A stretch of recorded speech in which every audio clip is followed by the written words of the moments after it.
नमस्कार मेरे प्यारे साथियों, मेरे प्यारे मित्रों। आप सभी को हमारे YouTube चैनल पर बहुत बहुत स्वागत है। अगर आप एक लड़का है तो आपसे रिक्वेस्ट है कि इस वीडियो को लास्ट तक जरूर देखिएगा। मैं सिकंदर कुमार बिहार पुलिस में एक कांस्टेबल पद पर प्रतिनियुक्त हूँ। मेरे भाई, अब यह बात सुनकर आपको बहुत आश्चर्य हुआ होगा कि एक बिहार पुलिस के कांस्टेबल पद पर प्रतिनियुक्त लड़का आपको मैथमेटिक्स सिखाने जा रहा है। ये कैसे संभव हो सकता है? लेकिन इस बात को मत भूलिएगा मेरे भाई कि जिस फैमिली के बैकग्राउंड से आप बिलोंग करते हैं, हम भी उसी फैमिली बैकग्राउंड से बिलोंग करते हैं। आप साधारण परिवार से बिलोंग करते हैं, हम भी साधारण परिवार से ही बिलोंग करते हैं। और हम लोगों के अंदर में खासियत है कि सपना बहुत बड़ा होता है, लेकिन कहीं ना कहीं पारिवारिक समस्या और संसाधन की कमी के कारण हम लोग पीछे छूट जाते हैं। बस वही मेरा पारिवारिक समस्या है जो हम बिहार पुलिस कांस्टेबल भी हम ज्वाइनिंग कर लिए, नहीं तो मेरा भी सपना बहुत बड़ा था। दूसरी गलती मेरी है मेरे भाई, जिसको हम आज दिल खोल के बता रहे हैं कि उम्र के इस पड़ाव में हमने बहुत बड़ा गुस्ताखी किया है। जो दूसरे पर मैंने भरोसा किया था, हम किसी और से सपना सजाए थे, जो सपना चकनाचूर हो गया। और वही नहीं, वो मुझको अयोग्य साबित कर दिया कि तुम एक कांस्टेबल के पद पर हो, तुम्हारे क्या योग्यता है और तुम्हारी क्या औकात है। तो मेरे भाई, हम उसके लिए बहुत गलत गलत कदम उठा चुके हैं। हम अपनी योग्यता को भूल चुके थे। जो मेरा सपना था, उस सपना की तरफ फिर से एक चलना शुरू किए हैं। तो मेरे भाई, आप सभी का सपोर्ट चाहिए, समर्थन चाहिए। अपना छोटा भाई समझ के सपोर्ट कीजिए, समर्थन कीजिए, लेकिन आप तभी कीजिएगा, सबसे पहले आप देखिए कि हम उसके योग्य है कि नहीं है। हम लेट से आए हैं, लेकिन पहले हम अपना योग्यता साबित करेंगे। और आपको प्रॉमिस है कि पहले, और आपको कसम है कि पहले आप वीडियो को देखेंगे, उसके बाद ही मेरे चैनल को सब्सक्राइब करेंगे, वीडियो को लाइक करेंगे और आगे आने का मौका देंगे। और वहाँ तक इस वीडियो को पहुँचाएंगे कि नहीं, हम अयोग्य नहीं हैं, हम योग्य है। ये आपकी ड्यूटी है और ये आपका भाई का बात है। तो मेरे भाई, सबसे पहले हम लोग क्वेश्चन की तरफ पढ़ेंगे। और जो टॉपिक आप देख रहे हो, टॉपिक क्या है कि जो भी मेरे भाई राकेश यादव सर के पास या किसी भी सर के पास जो क्लास करते हैं और जो प्रैक्टिस बैच में है, जो प्रैक्टिस करना चाहते हैं, और वो भी स्टूडेंट जो एकदम जीरो हैं और उनको मैथमेटिक्स कुछ नहीं आता है, तो इस छोटे भाई पर विश्वास रखना। क्योंकि ये जो दिल टूटा हुआ है ना, ये टूटा हुआ दिल आपसे बोल रहे हैं, प्रॉमिस कर रहा है कि एक स्टूडेंट का दर्द एक स्टूडेंट समझता है और एक गरीब का दर्द एक गरीब समझता है। और जो मेरे भाई एकदम मैथ में वीक है, हम उनको अपना जी जान लगा देंगे समझाने के लिए। हम एकदम शून्य से बताएंगे, लेकिन ये प्रैक्टिस सेशन है और हम कोशिश ये करेंगे कि जहाँ तक तोड़ना क्वेश्चन को संभव है वहाँ तक तोड़ेंगे। तो मेरे भाई, वीडियो को इग्नोर मत करना, आपको देवी माँ का कसम है। पहले देखना, अगर पसंद ना आए तभी इग्नोर करना। मेरे भाई, हम लोग पढ़ते हैं क्वेश्चन की तरफ। और जो हमारे राकेश यादव सर का जो न्यू बुक आया है 7300 प्लस का, उसका परसेंटेज टॉपिक है। अगर आपके पास बुक है न्यू वाला, तो आप बुक निकाल सकते हैं और आप बना भी सकते हैं और आप समझ भी सकते हैं, देख भी सकते हैं। और हम लोग बढ़ते हैं अपने क्वेश्चन की तरफ।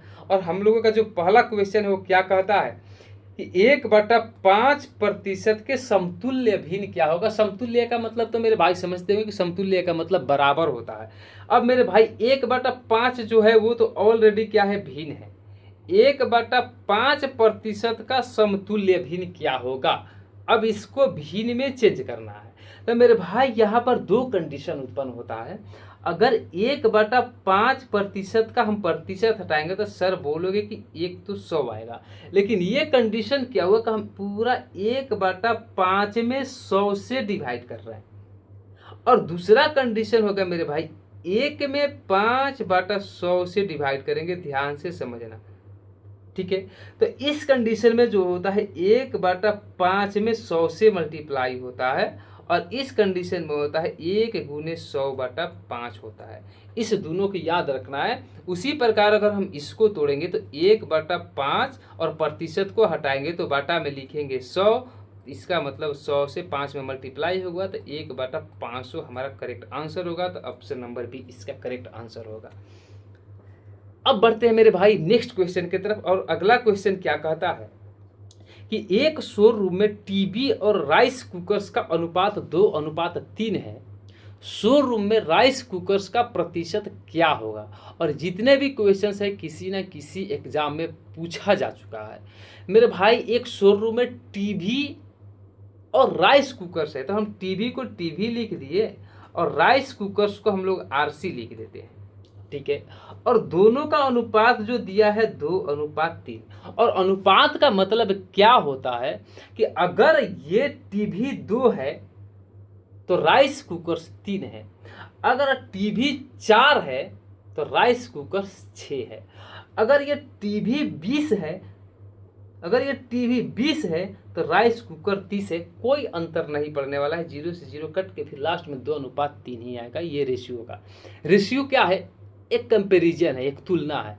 तो मेरे भाई अगर टीवी 2 है, आरसी यानी कि राइस कुकर्स 3 है तो दोनों मिलाकर टोटल कितना होंगे? तो सर बोलेंगे कि टोटल तो 5 होंगे।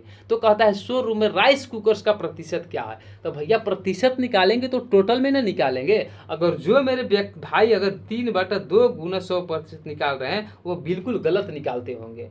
हम जब भी प्रतिशत निकालेंगे टोटल में निकालेंगे तो यहाँ पर मिलेगा 3/5 गुना 100। तो मेरे भाई 5 से कटाएंगे 20 बार में, यानी कि 20 या 60%। इसका करेक्ट आंसर होगा ऑप्शन नंबर सी, इसका करेक्ट आंसर होगा। लेकिन यहां पर अब बात को ध्यान देना, देखिए 3/5 एक भिन्न है और 3/5 भिन्न को प्रतिशत में बदलने के लिए 100 से मल्टीप्लाई करते हैं, ये तो हम लोग सभी जानते हैं। लेकिन हमेशा लिख के कटाना अब जरूरी नहीं है, अब इसको माइंड में कैलकुलेट करना है मेरे भाई। अगर आपको मालूम है कि 1/5 का जो भिन्न होता है वो कहोगे कि 20% होता है और 1/5 का ये कितना गुना है? तो सर बोलेंगे कि 3 गुना है। इसका मतलब कि अगर 1/5 का भिन्न 20% होता है और 1/5 का ये 3 गुना है तो इसका भिन्न भी 3 गुना मिलेगा। तो यानी कि जब 20% है तो ये कितना मिलेगा? 60% मिलेगा। अब आपको ऐसे कैलकुलेट करते हुए चलना है मेरे भाई। अब मेरे भाई आगे का जो क्वेश्चन है उसको देखते हैं। अगर एस टी का 75% है, एस जो है टी का 75% है मेरे भाई, 2 तरीका अगर 3 तरीका लगता है, जो आसान लगता है आप वही तरीका अपनाइए। हम सब तरीका आपको बताएंगे जितना आसान होगा। ये अगर एस है और अगर ये टी है और आपको जब भी ऐसा कंपैरिजन वाला मिले ना तो आप वहां पर एरो देना मत भूलिए, क्योंकि अभी प्रैक्टिस कर रहे हैं और प्रैक्टिस जितना मजबूत होगा आप उतना गलतियां कम करेंगे। तो मेरे भाई एस टी का 75% है, ध्यान से पढ़िए, एस टी का 75%, इसका मतलब कि टी का 75% है तो यहाँ पर 75% लिख दिए। यहाँ पर प्लस माइनस इसलिए नहीं लिखे हैं, ये आपको आगे के क्वेश्चन में पता चलेगा। अगर मेरे भाई टी 100 है तो ये कितना है? 75% है। और प्रतिशत में हम अक्सर यही कोशिश करते हैं किसी भी वैल्यू को 100 माने, इसलिए 100 माने कि 100 में जो जितना होता है वो उतना ही प्रतिशत होता है। अगर 100 में कोई 20 है तो वो 20% है तो वो 20 ही होगा। 100 में कोई 10% है तो वो 10 ही होगा। 100 में कोई 10 है तो 10% होगा। 100 में कोई 20 है तो वो 20% होगा। 100 में कोई 75% है तो वो 75 होगा और 100 में कोई 75 है तो वो 75% होगा। यही तो एक 100 का नियम है प्रतिशत का। और ये प्रतिशत हम आपको एक बार समझाएंगे, जब आप अपना कमेंट में बोलेंगे कि समझाने के लिए तब हम आपको समझाएंगे। अब मेरे भाई इसको कटाएंगे 25 से, तो 25 या 75, 25 का 100, 3:4 मिला। और पूछता है कि एस और टी का अनुपात क्या है? तो एस और टी का अनुपात आया 3:4, ऑप्शन नंबर डी इसका करेक्ट आंसर हुआ। लेकिन एक तरीका और मेरे भाई, अगर 75% है तो 75% को अगर आप भिन्न में बदलिएगा तो 75% का फ्रैक्शन कितना बनेगा मेरे भाई? तो आप सर बोले कि 75% तो 25 के पहाड़ा में आता है। 25% का जो भिन्न बनता है ना वो 1/4 बनता है। और 25% का ये कितना गुना है मेरे भाई? तो कहोगे सर ये तो 3 गुना है। इसका मतलब कि 75% का जो भिन्न आएगा वो 1/4 का 3 गुना हो जाएगा। इसका मतलब कि 3/4 बनेगा। तो 3:4 इसका मिल गया आंसर, करेक्ट आंसर हो गया। अब दोनों तरीका से यूज कर सकते हैं। अब मेरे भाई जो नेक्स्ट क्वेश्चन है वो नेक्स्ट क्वेश्चन क्या कहता है कि अनिकेत की वार्षिक वेतन 10 लाख रुपए से बढ़कर 14 लाख रुपए हो गई। अब जब आपके पास ऐसा कंपैरिजन मिले तो अब ये नहीं कि सारा चीज़ आपको लिखना है, आप यहीं पर जितना शून्य कटने लायक है ना कटा लीजिए। हम देखते हैं कि इसमें 1 2 3 4 5 5 जीरो है, इसको काट दिए, और इसमें से भी 1 2 3 4 5 5 जीरो इसमें से भी काट दिए। और अभी कटने वाला है क्या मेरे भाई, तो हाँ इसमें 2 कॉमन आएगा, तो 2 7 14, ये कॉमन आएगा, 2 5 10, और छोटा कर लिए। ठीक है, अब इसका जो वेतन का अनुपात आया 5:7 आया। अब कहता है कि इसका पहले जो वेतन था वो 5 था, अब उसका वेतन 7 हो गया है। तो कहता है कि प्रतिशत वृद्धि कितना है, तो मेरे भाई देखो पहले 5 था अब 7 हो गया, तो कितना बढ़ गया, तो सर बोलेंगे 2 बढ़ गया है। और 2 बढ़ गया तो कितने में बढ़ा है, तो कहेंगे सर 5 से बढ़ के 7 यानी कि 5 में 2 का वृद्धि हुआ है। और जहां से वृद्धि होता है उस वैल्यू को हमेशा नीचे रखते हैं, यानी कि वो ओरिजिनल वैल्यू होता है, चाहे कोई भी वैल्यू हो। अगर किसी मुख्य वैल्यू से, किसी मूल मान से कमी हो या वृद्धि हो, हमेशा मूल मान को हम नीचे रखते हैं। तो हमेशा किसको रखेंगे, 5 को हम नीचे रखेंगे। और क्या वृद्धि कितना का हुआ है, 2 का। जितना का वृद्धि हो या जितना का कमी हो या जितने मान का परिवर्तन हो उसको हमेशा ऊपर, और जो मूल्य मान, मूल मान का मतलब क्या हुआ, जिस मान से कोई कमी होता है या जिस मान से कोई वृद्धि होता है उस मान को हम लोग ओरिजिनल मान बोलते हैं। तो मेरे भाई 2/5 आ गया। अब 2/5 को तो सर आप प्रतिशत में तो आसानी से बदल सकते हैं। अब मेरे भाई हम तो बदलने के लिए तो हम तो ऐसे ही 40% मार देंगे। क्यों मार देंगे, क्योंकि हम जानते हैं कि 1/5 का जो प्रतिशत वैल्यू होता है वो 20% होता है, और ये 1/5 का 2 गुना है, इसका मतलब कि उसका 40% होगा। सही आंसर हो जाएगा। अगर ऐसे नहीं है तो आप इसको कटा सकते हैं, 5 से कटाइएगा तो कितना बार में कटेगा, 20 बार। 20 में 2 में गुना करिएगा 40, यानी कि 40% इसका करेक्ट आंसर होगा। ऑप्शन नंबर बी इसका करेक्ट आंसर होगा। अब मेरे भाई जो इसका अगला क्वेश्चन है वो कहता है 5 नंबर कि एक शहर की जनसंख्या महामारी के कारण 1,56,940 से घटकर 1,41,246 हो गई। जनसंख्या में कितने प्रतिशत की कमी हुई। अब मेरे भाई हम इसको कटाने का प्रयास करेंगे। देखते हैं कि देखिए रूल ऑफ डिविजिबिलिटी यानी कि विभाज्यता का नियम तो आपको मालूम होगा। तो सबसे पहले चेक करेंगे, इसको जोड़ते हैं कि 4 9 13 13 6 19 19 5 24 24 1 25, ये तो नहीं कट रहा है, यानी कि 5 से कटेगा, 2 से कटेगा। इसको 6 4 10 10 2 12 12 1 13 13 4 17 17 1 18, यानी कि ये 3 से भी कटेगा, 9 से भी कटेगा। तो अब मेरे भाई अगर हम इसको देखते हैं तो हम कटाएंगे 9 से, तो 9 से कटाएंगे तो इसको क्या मिलेगा, 9 एकम 9, 9 पचे 45, 9 छक्का 54 और 9 81, ठीक है, और 9 चौका 36 गुना 9। और इसको कटाएंगे तो क्या मिलेगा मेरे भाई, 10 से कटा देते हैं इसको, तो इसको कटाएंगे तो हम लोग मिलेगा 15 6 9 4 गुना 10, यानी कि अगर अनुपात निकालेंगे तो ये दोनों इक्वल है, ये दोनों कट जाएगा, यानी कि आपको फाइनल जो रिजल्ट मिलेगा 10:9।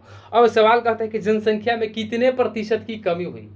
जनसंख्या में कितने प्रतिशत की कमी हुई, पहले जनसंख्या 10 था, अब जनसंख्या 9 होगी, कितने कम होगी, तो सर बोले कि 1 की कमी हुई। 1 की कमी कितने में हुई है, तो बोले कि सर 10 में हुई है। अब प्रतिशत में बदलेंगे, 1/10 का जो प्रतिशत वैल्यू आएगा कितना आएगा, तो सर बोलेंगे 10%। तो ऑप्शन नंबर बी इसका करेक्ट आंसर होगा। नहीं तो आप प्रतिशत में बदलेंगे तो 1/10 है, प्रतिशत में बदलने के लिए 100 से मल्टीप्लाई करेंगे, 0 से 0 कटेगा, यानी कितना मिलेगा, 10% का आंसर मिलेगा। तो ये आपका करेक्ट आंसर हुआ।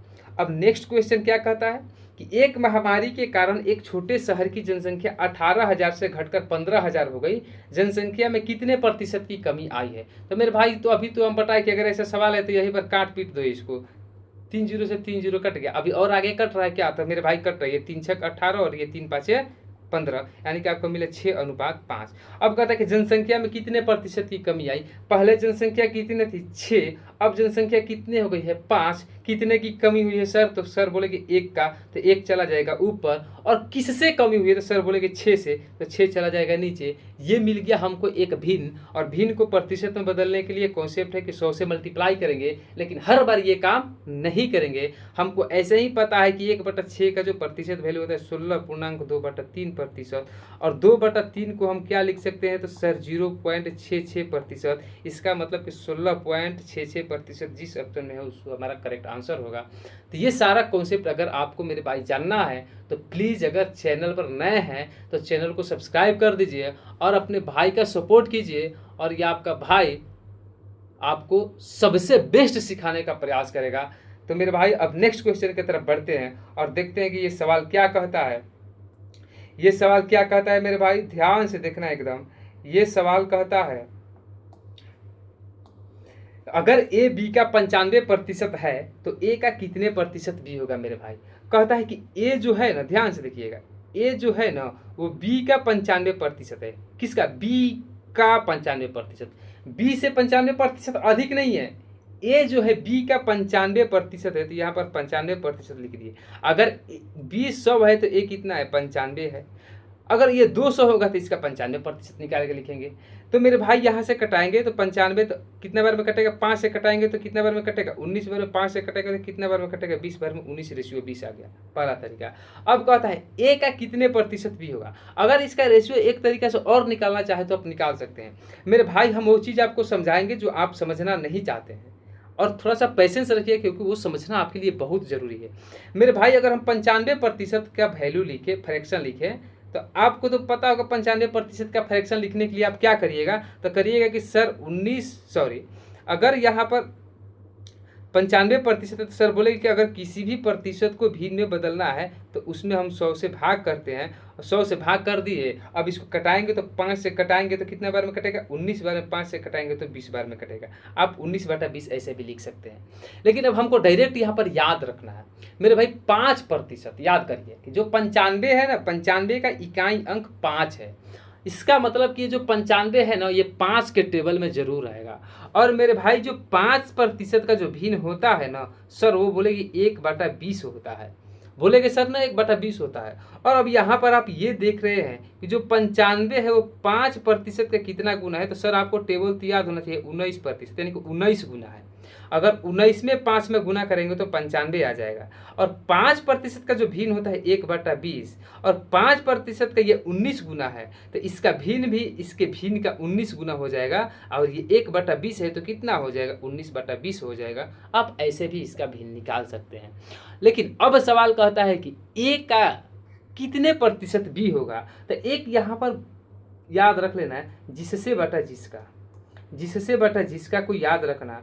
जिसका, इसका मतलब क्या, जिस जहां पर का लग गया है ना उसको रख देना है नीचे। तो इस प्रश्न में कहता है एक का, तो एक का है तो एक को रख देना है नीचे, और एक का मान कितना है? 19, तो 19 को रख देना है नीचे, और बाकी का जो मान बच गया उसको रख देना है ऊपर। और प्रतिशत में बदलने के लिए हम क्या करते हैं? 100 से मल्टीप्लाई। अब इसको 100 से मल्टीप्लाई करना है तो हर बार हम यही कटाई छटा के गुना भाग करेंगे थोड़ी ही। अब मेरे भाई 1/19 जो होता है आपको याद रखना है कि 1/19 जो होता है 5.5/19% का फ्रैक्शन होता है। ठीक है, ध्यान दीजिएगा। देखिए यहाँ पर कैसे हम किए, 1/19 का जो प्रतिशत वैल्यू होता है 5.5/19% का, और 1/19 का कितना गुना है? तो 20 गुना है, तो इसमें 20 से गुना कर देंगे। तो अब देखिए यहाँ पर तो प्लस का साइन छिपा रहता है, तो यानी कि 20 × 5.5/19% जो है, हम अब क्या करें कि 20×5 = 100 तो हो गया इसका। अब 20×5 = 100 फिर होगा, प्लस 100/19 हो जाएगा। यानी कि हम करेंगे तो मेरे भाई ये तो 100 पहले से मिल गया, फिर इसको 19×5 = 95, 5.5/19%। अब दोनों को जोड़ेंगे तो 105.5/19% इसका क्या होगा? करेक्ट आंसर होगा। तो ऑप्शन नंबर डी इसका सही आंसर हो जाएगा। मेरे भाई ये कैलकुलेशन हम इसलिए कर रहे हैं कि हम आपको कैलकुलेशन सिखाना चाहते हैं। अब आपको भले ही बोरिंग लग रहा होगा, तब ये आपको मेंटली प्रॉब्लम है, क्योंकि आप सीखना नहीं चाहते हैं, आप क्वेश्चन को सॉर्ट करना नहीं चाहते हैं, आप उसको फास्ट बनाना नहीं चाहते हैं। और जितना ज़्यादा कैलकुलेशन करिएगा उतना आपका मैथमेटिक्स फास्ट होगा।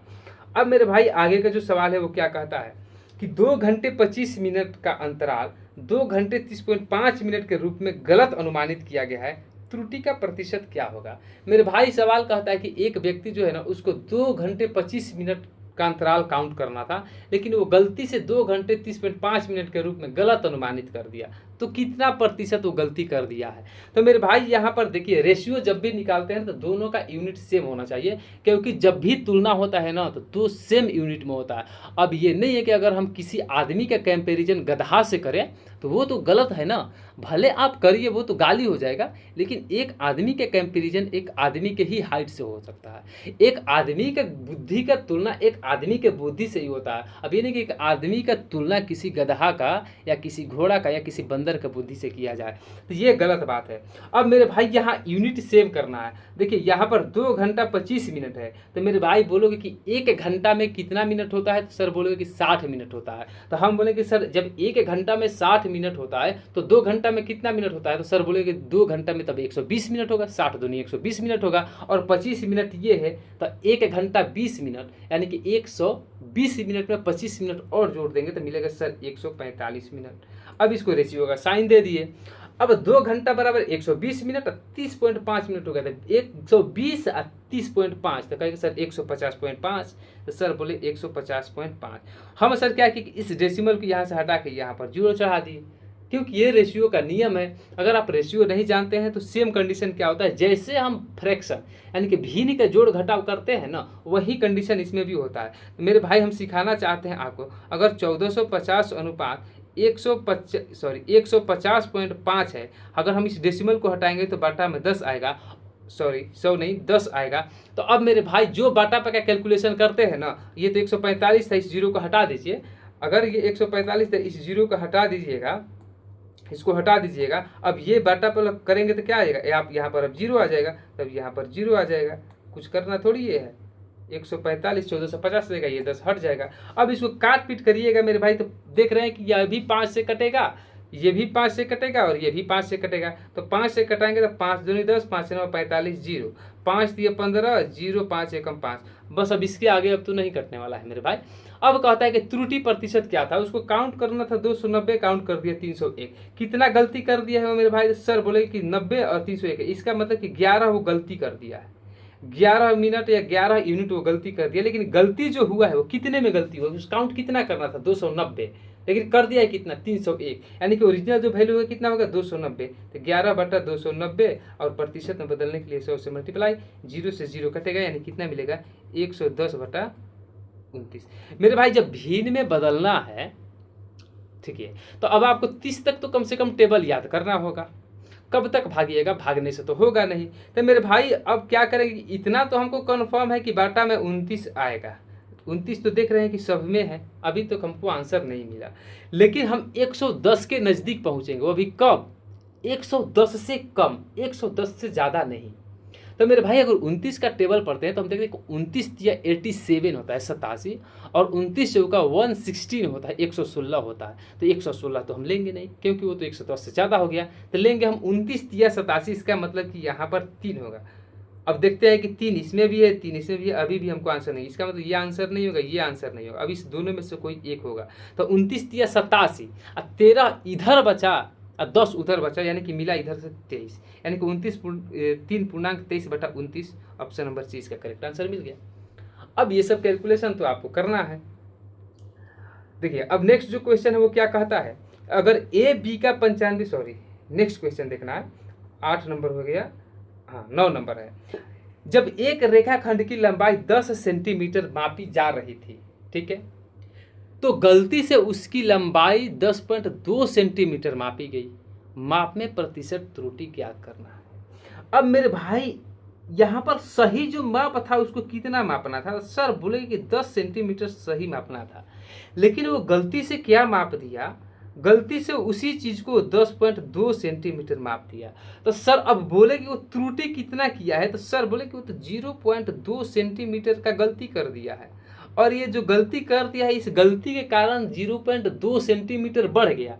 जो परिवर्तन होता है, बढ़ता है घटता है, तो हम उसको हमेशा लिखते हैं ऊपर, तो 0.2 को लिखेंगे ऊपर, और जहाँ जिस मान से वृद्धि होता है, जिस मान से कमी होता है उसको रखते हैं नीचे। तो इस वृद्धि किस मान से हुआ, प्रारंभिक मान, यानी कि 10 सेंटीमीटर से 10 को रखेंगे नीचे, और प्रतिशत में बदलने के लिए 100 से मल्टीप्लाई। ये डेसिमल हटाएंगे तो नीचे में 1 0 बैठेगा, 100 से 100 कटेगा, मिलेगा आंसर आपको 2% करेक्ट, यानी कि ऑप्शन नंबर डी इसका करेक्ट आंसर होगा। उम्मीद करते हैं कि यहाँ तक आप समझ गए होंगे। अब नेक्स्ट क्वेश्चन को देखते हैं।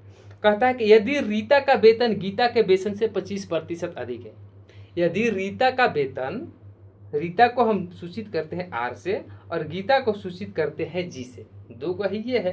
कहता है कि यदि रीता का वेतन गीता के वेतन से 25% अधिक है तो प्लस 25% लिखेगा। बात को ध्यान से समझना है, यहाँ पर थोड़ा सा हम आपको भाषा समझाने का प्रयास कर रहे हैं, नहीं तो आप अक्सर गलती करेंगे कि रीता का वेतन गीता के वेतन से 25% अधिक है। यहाँ पर ये नहीं कह रहा है कि रीता का वेतन गीता के वेतन का 25% है।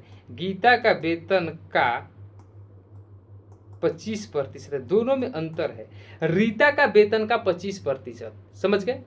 अब दोनों में अंतर क्या, हम इस अंतर को बता रहे हैं आपको मेरे भाई। अगर रीता का वेतन 100 रुपया है, इसका 25% निकालेंगे तो 25 होगा, यानी कि गीता का वेतन 100 रुपया आएगा तो रीता का वेतन 25 रुपया आएगा। कब? जब रीता का वेतन गीता के वेतन का 25% होगा तब। लेकिन यही बोल दे कि रीता का वेतन जो है गीता के वेतन से 25% अधिक है, इसका मतलब कि इसका जो मान आएगा ना 125 आएगा, क्योंकि जब इसका 100 है और इससे 25% अधिक है, ये तो पहले से 100% है ही। अब 25% बढ़ाएंगे तो कितना होगा? 125% होगा। एकदम बिल्कुल सही बोल रहे हैं और आप बिल्कुल सही समझ रहे हैं। तो मेरे भाई अगर गीता का वेतन 100 है तो इसका वेतन कितना होगा? 125 होगा। और जब 25 का पहाड़ा पड़िएगा तो उसमें 5 बार में कटेगा और ये 4 बार में कटेगा, 5:4 आ गया। लेकिन अगर इसी रेशियो को और आप दूसरे तरीका से समझ बनाना चाहे तो मेरे भाई हम उस चीज़ को समझा रहे हैं, और उस चीज़ को पैसेंस रख के धैर्य से कॉन्सेंट्रेट होके समझना है। मेरे भाई हम क्या आपको सिखाना चाह रहे हैं, पहले इस चीज़ को हटा दे रहे हैं, थोड़ा जगह मिलेगा तब तो आपको समझाएंगे। अब देखिए क्या कहता है, सवाल कहता है मेरे भाई कि यदि रीता का वेतन गीता के वेतन से 25% अधिक है, तो मेरे भाई अगर हम 25% को भिन्न के रूप में लिखें तो सर बोले कि इसका वैल्यू तो 1/4 आएगा। कोई गलत तो नहीं बोले हैं, ये तो सही है कि इस 25% को हम अगर भिन्न में चेंज करेंगे तो 1/4 आएगा, और 1/4 जो भिन्न है इसको प्रतिशत में चेंज करेंगे तो 25 आएगा। लेकिन यहाँ पर कुछ बात छिपा हुआ है, वो बात को हम बताना चाहते हैं। ये जो नीचे वाला वैल्यू होता है ना, इसको हम लोग ओरिजिनल वैल्यू बोलते हैं, ओरिजिनल वैल्यू, या इसको हम लोग बोलते हैं मूल मान। क्या है? मूल मान है, ठीक है। और इस मूल मान का अगर हम 25% निकाले तो हमको 1 मिलेगा, ऊपर वाला मान मिलेगा। अगर इस 4 का हम 25% निकाले तो हमको 1 मिलेगा। इस बात को याद रखना है। तो अगर मेरे भाई हम कहते हैं कि यदि रीता का वेतन जो है वो गीता का वेतन से 25% प्लस दे दिए 25% अधिक है, तो मेरे भाई अगर गीता का वेतन 4 होगा और इससे 25% अधिक होगा, तो अभी हम आपको बताएं कि अगर 4 का 25% निकालिएगा तो 1 आएगा, और जो रीता का वेतन है वो क्या है? 4 से 1 अधिक है, इसका मतलब कि 5 है, क्योंकि 4 का 100% इससे 25% अधिक है, तो ये हमारा फिर आएगा। ये दोनों तरीका से हम आपको रेशियो निकालना सिखा दिए। आपको जो मेथड पसंद है वो मेथड लगाइए, या जो आपको मेथड आसान लगता है वो मेथड लगाइए, लेकिन आपको बनाना है। दोनों आसान है, जो आप सीख गए हैं वही आपके लिए आसान है, हमारा ये कहना है।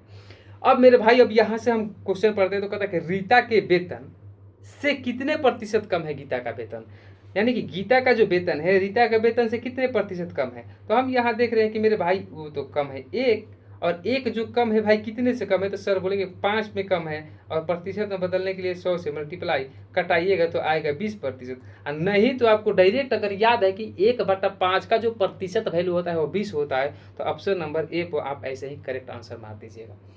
उम्मीद करते हैं कि 10 नंबर में समझ में आ गया आपको। अब नेक्स्ट बढ़ते हैं। अब सवाल कहता है कि अगर पी क्यू से 20% अधिक है, हम पहला तरीका निकालेंगे, 20% का फ्रैक्शन निकालेंगे, सर बोलेंगे 1/5, और फिर बोलता है कि 20% अधिक है, पी जो है वो क्यू से क्या है प्लस 20% अधिक है, और फ्रैक्शन आता है 5, इसका मतलब क्यू 5 है तो पी कितना है 6 है, काम खत्म, कटाने छटाने वाला बात ही नहीं हुआ। अब कहता है क्यू पी से कितने प्रतिशत कम है, क्यू जो है पी से कितने प्रतिशत कम है। देख रहे भैया ऐसे तो यूनिट में 1 कम है, लेकिन कितने से 6 से, तो 1/6 प्रतिशत में बदलने के लिए 100 से मल्टीप्लाई। हम 100 से मल्टीप्लाई क्यों करेंगे मेरे भाई, हमको तो मालूम है कि 1/6 भिन्न होता है वो कितना का होता है 16.2/3% का। अब मेरे भाई ये तो 16 हम देख ही रहे हैं, इसमें 16 है ये नहीं है, इसमें है ये नहीं है, इसमें है ये नहीं है, एक सी में है, तो हमारा सी ही तो आंसर होना चाहिए। लेकिन इसको अगर हम सॉल्व करेंगे तो कैसे करेंगे मेरे भाई, अगर 2/3 है, और 2/3 को अगर हम भाग दें डेसिमल रूप में लिखे तो आप लिखिए 0.666 और ये अनंत तक चलते जाएगा। तो हम इसको क्या लिख सकते हैं 0.66 पर रेकरिंग भी लिख सकते हैं, 6 पर रेकरिंग भी लिख सकते हैं, और लेकिन मैथमेटिक्स में नहीं दिया है, वो आपको गुमराह करने के लिए। तो मेरे भाई अब आपको पता है कि अगर 16.2/3 लिखा हुआ है, इसका मतलब कि 16 और 2/3 के बीच में जो साइन होता है वो प्लस का होता है। अगर उसी प्रकार फिर से हम 16 में 2/3 का जो वैल्यू आया है 0.66, अगर हम इसको जोड़े तो क्या मिलेगा 16.66% नहीं मिलेगा क्या। तो ये सब चीज़ें अब आपको समझ में नहीं आ रहा, अब ये सब चीज़ें नहीं सीखे हुए हैं तो आप कमेंट बॉक्स में लिखिए, ये सब चीज़ें आपको सिखाने का हम गारंटी लेते हैं। अब मेरे भाई नेक्स्ट क्वेश्चन के साथ हम देखते हैं, आगे बढ़ते हैं। सवाल कहता है कि यदि एक परीक्षा में रोहन द्वारा प्राप्त अंक पवन के अंक से 36% कम है, अब सीधा 36% का फ्रैक्शन निकालेंगे मेरे भाई। अब आप अगला मेथड करिएगा, आप जिस प्रकार से समझ पा रहे हैं 36% का फ्रैक्शन निकालेंगे मेरे भाई, तो इसको समझा दे रहे हैं। 4% का जो भिन्न होता है सर बोलोगे कि 1/25 होता है, 1/25 होता है, और ये 4 का कितना गुना है तो सर बोलेगा 9 गुना है। इसका मतलब कि 36% जो मिलेगा 1/25 का 9 गुना मिलेगा तो 9/25 मिलेगा। अब सवाल कहता है सर कि पवन का जो रोहन का जो अंक है वो पवन के अंक से 36% कम है, इसका मतलब कि पवन को जो अंक मिला है 25 और इससे 36% कम। तो मेरे भाई हम क्या बताएंगे, अगर 25 का 36% निकालिएगा तो कितना आएगा 9 आएगा। तो अब 25 में 9 पर 36% निकालेंगे तो 9 कम, यानी कि 25 से 9 कम कितना 16 आएगा। अब कहता है कि तो पवन द्वारा प्राप्त अंक रोहन के अंक से कितने प्रतिशत अधिक है, तो मेरे भाई ऐसे अधिक है कितना, तो सर बोले कि 9 अधिक है। कितने में अधिक है सर, तो 16 में अधिक है। मेरे भाई इसको प्रतिशत में बदलने के लिए 100 से मल्टीप्लाई करते हैं, और अगर इसी को हम कटाएंगे तो 4 चौका 16, 4 से कटाएंगे 25, 25 9 225 बटा में 4। अब इसका कैलकुलेशन करिएगा तो कितना आएगा मेरे भाई, अब कटाइए तो 4 225 है ना, 4 पंजे 20, 2 बचा, 4 छक्का 24, 1 बचा, 4 दूनी 8 है और 4 पाँचे 20, यानी कि 56.25% इसका करेक्ट आंसर होगा ऑप्शन नंबर सी। अब ये तो कैलकुलेशन तो आपको नहीं समझ में आएगा। अब ये भी नहीं समझ में आया तो फिर आप हमको कमेंट करिए कि आप नहीं जानते हैं, हम आपको सिखाएंगे। अब मेरे भाई हम ये कैसे तोड़े, इसको अगर आप जानना चाहते हैं तो आप कमेंट में ज़रूर लिखिएगा, हम आपको हर चीज़ का कॉन्सेप्ट डाल देंगे। मेरा भाई कहता है कि यदि ए बी से 6 गुना अधिक है तो बी ए से कितने प्रतिशत कम है। मेरे भाई ध्यान से समझना, ए जो है ना वो बी से 6 गुना अधिक है। कितना अधिक का मतलब प्लस, और 6 गुना को हम 6 गुना लिख दिए। अब यहाँ पर थोड़ा सा बात को समझना है। कहता है कि ए जो है ना वो बी से 6 गुना अधिक है, इसका मतलब ये नहीं कि इसको 6 लिख देंगे, ये गलत हो गया, मेरा अरेंजमेंट गलत हो गया। ए जो है बी का 6 गुना नहीं है, ए जो है बी से 6 गुना अधिक है। इसका मतलब कि अगर बी 1 है तो ए जो है वो 6 गुना अधिक, तो 1 का 6 गुना कितना होगा 6, इसका मतलब इसे 6 अधिक है, इसका मतलब कि ये 7 आएगा। तो ये जो मेरा भाई है इस बात को ध्यान देना है कि ये जो हमारा वैल्यू आएगा, ये वैल्यू जो हमारा आएगा वो 7 आएगा, तब 6 गुना अधिक होगा। अब कहता है मेरे भाई कि बी ए से कितने प्रतिशत कम है। अब बी जो है ए से कितने प्रतिशत कम है, तो बोले कि सर ऐसे तो 6 कम है, लेकिन जो 6 कम है वो कितने में कम है, तो सर 7 में कम है। प्रतिशत में बदलने के लिए 100 से मल्टीप्लाई। लेकिन अगर हमको यहाँ पर बदलना होगा प्रतिशत में, भिन्न में तो अब चेंज करना ही पड़ेगा ऑप्शन के हिसाब से। तो हम सर क्या करेंगे, यहाँ पर हमको याद है कि 1/7 का जो फ्रैक्शन होता है 14.2/7%। तो हम सीधा करेंगे सर, ये तो 6 गुना है 1/7 का, तो हम करेंगे 14 छक्का 84 लिखेंगे सीधा, प्लस इस 100 को कर देंगे इग्नोर। अब 14 छक्का 84, 84 मिल गया हमको यहाँ पर। अब 84 जब मिलिए गया मेरे भाई, अब 1/7 कितना बोले थे 2/7, फिर कितना मिलेगा 6 दूनी 12/7, सर मिलेगा 84 और 1 मिलेगा इसमें 85, और बच गया कितना मेरे भाई 5, यानी कि 85.5/7%। जिस ऑप्शन में होगा वही हमारा आंसर होगा। तो यानी कि 7 1 इसमें है, ये हमारा करेक्ट आंसर होगा। अगर आप 5/7 को भाग दीजिएगा, 5 में 7 से भाग दीजिएगा तो आपको मिलेगा 7.1 ही मिलेगा। कितना मिलेगा 0.71। यहाँ पर पॉइंट देंगे, जीरो बैठाएंगे, 7 7 49, और यहाँ से हमको कितना मिलेगा 1 मिलेगा। फिर यहाँ पर ऊपर से 0 आएगा, फिर करेंगे 7 एकम 7 आया कि नहीं आया। तो ये सब कैलकुलेशन बेसिक चीज़ है, ये सब चीज़ आपको जानकारी होना चाहिए। अगर नहीं भी है तो आपको शर्माना नहीं है, आप कमेंट में लिख के भेजना है, हम कोशिश करेंगे आपको हर छोटा छोटा बात समझा दें। देखिए मेरे दोस्तों, अब अगला सवाल जो है क्या कहता है कि अंकित की ऊंचाई पिछले साल 160 सेंटीमीटर थी, एक साल में उसकी ऊंचाई 8% बढ़ी है, तो अब उसकी ऊंचाई कितनी है। अब मेरे भाई, जो अंकित की ऊंचाई हो पिछले साल में 160 सेंटीमीटर थी, ठीक है। अब ये जो 160 सेंटीमीटर थी मेरे भाई, तो आप तो ये कॉन्सेप्ट तो जानते होंगे ना कि कोई भी वस्तु है, कोई भी चीज़ है, कोई भी चीज़ है, वो अपने आप में हमेशा 100% होती है, वो अपने आप में हमेशा 100% होती है। अब ये 160 सेंटीमीटर जो अंकित की ऊंचाई थी, ये अपने आप में कितना थी मेरे भाई। तो बोले कि सर 100 नहीं बोल रहे हैं हम, 100% बोले, ये 100% थी। अब इसमें कहता है कि एक साल के बाद 8% बढ़ेगा, तो ये कितना हो जाएगा, 108% हो जाएगा। यहाँ तक तो समझे। लेकिन ये जो 108% होगा, किसका, अपने आप का हुआ ना 108%, तो एक साल बाद ये जो बढ़ेगा अपने आप का कितना हो जाएगा, 108%। तो इसको 108/100 निकाल देंगे, एक जीरो से एक जीरो कट गया। अब मेरे भाई यहाँ पर 10 को नहीं कटाएंगे, हर जगह कटाना अच्छी बात नहीं है, वो कैलकुलेशन को और टफ बना देता है। यहाँ पर हम देख रहे हैं कि 10 है, बस दाहिने से एक अंक गिन के डेसिमल डाल देंगे, तो हम कटाएंगे नहीं, सीधा यहाँ पर मल्टीप्लाई करेंगे। तो 16 8 128 28 हुआ। अभी हासिल बचा हमारे पास 1, क्योंकि यहाँ पर 0 था। 16 एकम 16 1 17, और यहाँ पर 10 के बदला में दाहिने से गिने एक अंक और बीच में डाल दिए डेसिमल, यानी कि 172.8 सेंटीमीटर हमारा क्या हुआ, correct answer option number C हमारा आंसर आ गया। तो उम्मीद करते हैं कि यहाँ तक आपको अच्छा लगा होगा, समझ में आया होगा मेरे भाई।